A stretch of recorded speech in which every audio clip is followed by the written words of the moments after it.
Hola a todos y bienvenidos a Loca Academia de Econometría.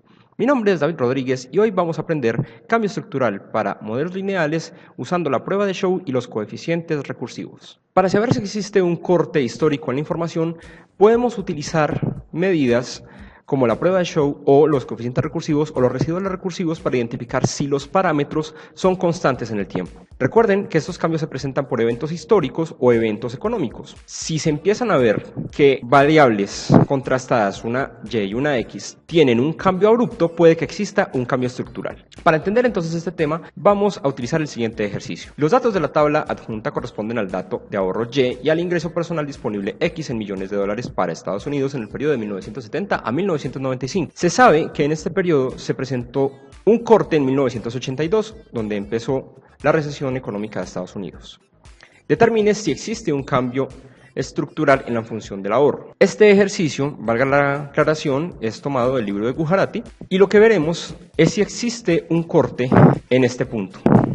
Miren que como tal la función de ahorro venía incrementando y en el año 1982 empezó a variar. Obviamente esto es la función de ahorro contra los ingresos. La intención es identificar si los parámetros o los coeficientes empiezan a tener cambios en este punto de corte. Para ello contrastaremos esta primera parte con prueba de Shou. Por tanto crearemos un modelo con datos desde 1970 hasta el 82, que es donde se nos informa que hubo un cambio, y desde el 82 hasta el 95. Para ello utilizaremos las siguientes hipótesis.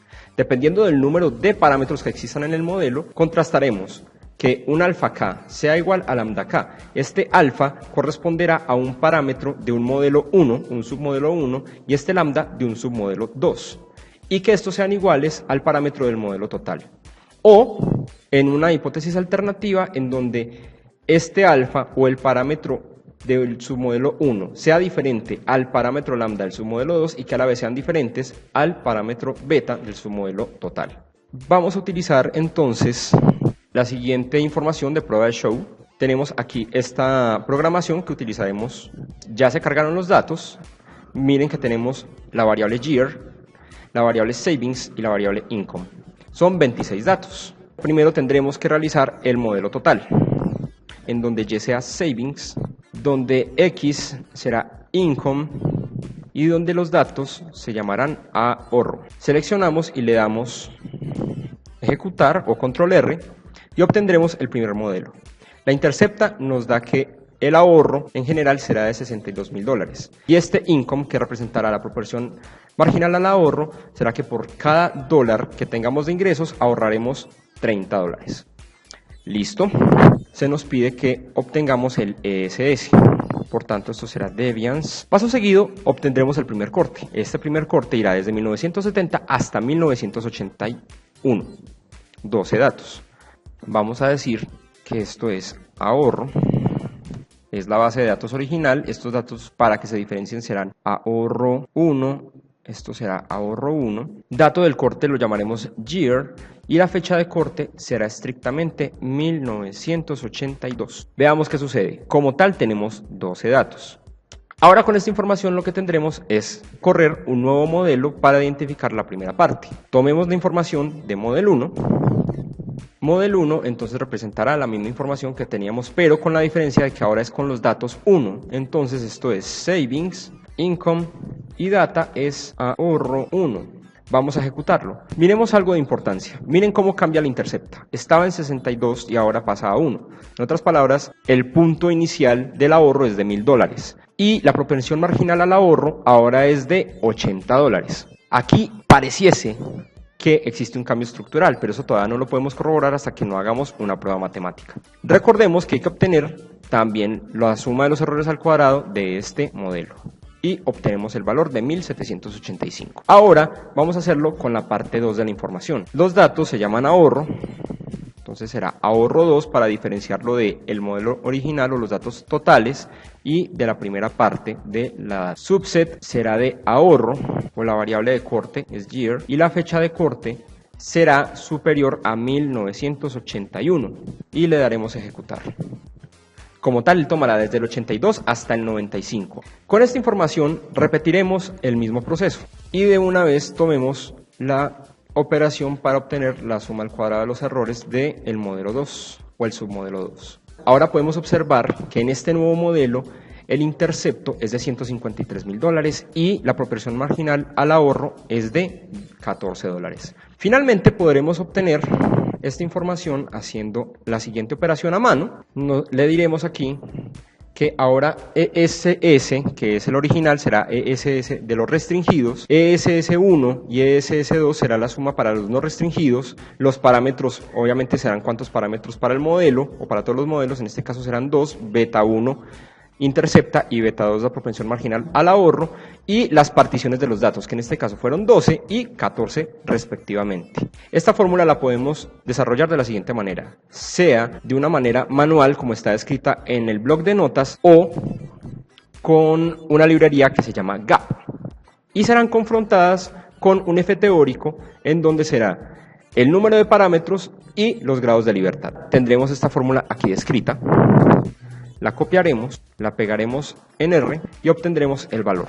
Nos dice que el F calculado es de 10.69. Ya tenemos el F calculado, nos falta el F teórico para contrastar si esta información tiene o no veracidad. Para ello utilizaremos este cálculo de contraste de significancia global para test de show, en donde tenemos la información descrita. Aquí pondremos que el F calculado fue de 10.69. N1, en el caso del ejercicio, fueron 12 y N2, 14. Recuerden que este ejercicio siempre se utiliza el 1% de alfa y como podemos ver el p-valor es de 0.06%, muy inferior al alfa que tenemos aquí. Recuerden que estamos mirando en formas decimales, que es demasiado inferior. Por tanto, podemos resolver que como el p-valor fue menor que alfa, se rechaza la hipótesis nula, se acepta la alternativa y existe cambio estructural porque los parámetros no son constantes o no son estables en el tiempo. Como lo dije anteriormente, podemos llegar a la misma resolución utilizando la librería GAP, que previamente tendría que descargarse en la consola. Cuando estemos en Commander, le daremos herramientas, cargar paquetes, buscaremos GAP, aquí está, le damos a aceptar, ya carga la librería y en esta información tenemos esta corrida. Utilizaremos showTest y showTest nos pide lo siguiente, que obtengamos los valores de la parte Y del primer corte, la parte X del primer corte y además la parte Y del segundo corte y la parte X del segundo corte. Bien, tomamos esta información, le damos a ejecutar y como tal vemos que el F calculado es exactamente igual al que tenemos aquí. Vemos que aparecen de F1, la diferencia de 1 será K y este de F2 será los grados de libertad que tenemos aquí previamente, K y los grados de libertad. Y finalmente vemos que el p-valor es de 0.00570, como lo tenemos exactamente en el Excel. Llegamos a la misma conclusión, que los parámetros no son estables en el tiempo y por tanto en este ejercicio existe cambio estructural. Ahora bien, para realizarlo con los coeficientes recursivos arrancaremos con K más un dato para evitar el rango completo o la condición de rango y con este realizaremos un primer modelo. Después agregaremos un dato más y realizaremos un segundo modelo. Después otro dato más, un tercer modelo y así sucesivamente hasta llegar al final de los datos. Esto se llama regresión recursiva, que por cada dato que se vaya agregando se puede evidenciar qué tanto los parámetros se están moviendo en el tiempo. Si ellos se mantienen constantes, entonces la regresión es estable o los parámetros son estables en el tiempo y no existe cambio estructural. Caso contrario, existiría cambio estructural. Entonces, la hipótesis para el cambio estructural de los coeficientes recursivos será que los betas que se vayan construyendo, arrancando desde K más 1 hasta N, sean todos iguales o que tengan un parecido muy similar. Por tanto, la hipótesis de cambio estructural de coeficientes recursivos nos indica que la hipótesis nula en cada beta que se vaya obteniendo en el tiempo tengan estadísticamente una similitud. La hipótesis alternativa es que no tengan similitud. En otras palabras, aquí se está identificando cuándo son estables y cuándo no son estables. Para ello utilizaremos esta información. Aquí ya tenemos nuevamente los datos cargados. Lo único que haremos es modificar ciertas condiciones de la información. Vamos a realizar un modelo lineal total que solo nos servirá estrictamente para obtener los parámetros y así realizar un cálculo interno. Entonces el modelo lo vamos a llamar savings en Y y en X income. Los datos serán ahorro y corremos el modelo. En realidad no nos interesa que nos diga este modelo, simplemente necesitamos la información. Listo. En lo siguiente tendremos este estimador, que es un ciclo. Este ciclo es muy importante tenerlo en cuenta. En realidad, él va a obtener cada regresión y cada parámetro uno a uno hasta llegar al dato 26. Por tanto, obtendremos 24 regresiones. Vamos a describirlo brevemente. Data frame de los datos de Y, en este caso sería savings, y de X, income, representarán a una data para una secuencia. N será los datos de los coeficientes más 1, o sea, K más 1. Estimador es el ciclo de cada modelo. Utilizaremos esto con la función lapply o loopapply, en donde la secuencia arrancará desde N hasta el largo de df.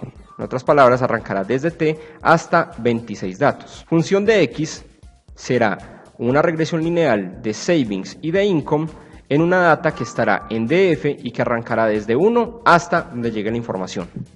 Esta G nos indicará cuántas regresiones se realizaron para este ejercicio. Lo que tenemos que hacer es tomar la información, copiarla, pegarlo acá y empezar a cambiar data. Recuerden que Y es savings, X es income y function aquí también cambiaremos a savings, income. Paso seguido, tomaremos esta información y le daremos ejecutar. Él en realidad no muestra nada. Todo esto fue una operación interna que él realizó. Pero ¿cómo sabemos que se realizó? Primero, si seleccionamos G, que nos muestra el número de regresiones efectuadas, en este caso fueron 24. Y en una parte podemos decir que summary de estimador, aquí le proporcionaremos el número de la regresión que queremos ver, digamos en este caso la 13, cerramos estos corchetes y le daremos ejecutar. Aquí tenemos la regresión número 13. También le podemos pedir la primera, ¿por qué no? Y como tal ustedes pueden ver que él toma la información cuando se le solicita. Cuando es la primera regresión es K más 1, en otras palabras 3 datos. Cuando es K más 2 son 4 datos. Cuando es K más 3 son 5 datos. Y así sucesivamente. Ahora vamos a extraer los parámetros recursivos o los coeficientes recursivos. Tendremos una función J que irá desde 1 hasta 24 o hasta G, en donde la función de estimador extraerá los coeficientes de la intercepta y de la propensión marginal al ahorro. Seleccionamos esta información, de hecho aquí no hay que hacer ningún cambio, lo pegamos y le decimos que me ejecute. Como siempre, él no va a mostrar nada, a menos de que yo seleccione el valor de las variables. Aquí tenemos cómo cambian las interceptas en el tiempo, nótese que existen varios cambios y aquí también obtendremos los cambios de la propensión marginal al ahorro. También siempre es necesario tener las bandas de confianza que se obtendrá con una función muy similar. Copiaremos y pegaremos, miren que es una función también supply, muy similar, pero ahora le diremos en vez de estimador que nos obtenga el confidence default, coeficientes de confianza o niveles de confianza de carácter normal para estimador 1 en intercepta y en propensión marginal al ahorro. Le daremos ejecutar, no mostrará nada a menos de que yo seleccione conf1 o a menos de que yo seleccione conf2. Finalmente, realizaremos un arreglo de datos para tener la información en forma matricial y ordenada. Pegaremos esta información a RRB1 y a RRB2 como un cbint para beta1 y la transpuesta de conf1 y la transpuesta de conf2. Lo único que va a hacer esto es organizar la información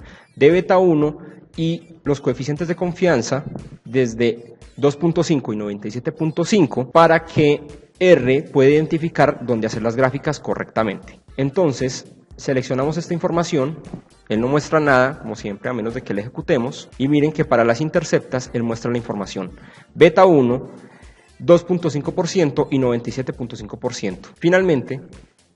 Finalmente, lo único que tendremos que ver es la gráfica. Seleccionaremos esta función matplot, la copiaremos y la pegaremos, y tomará la información simplemente de ARRB1 y ARRB2.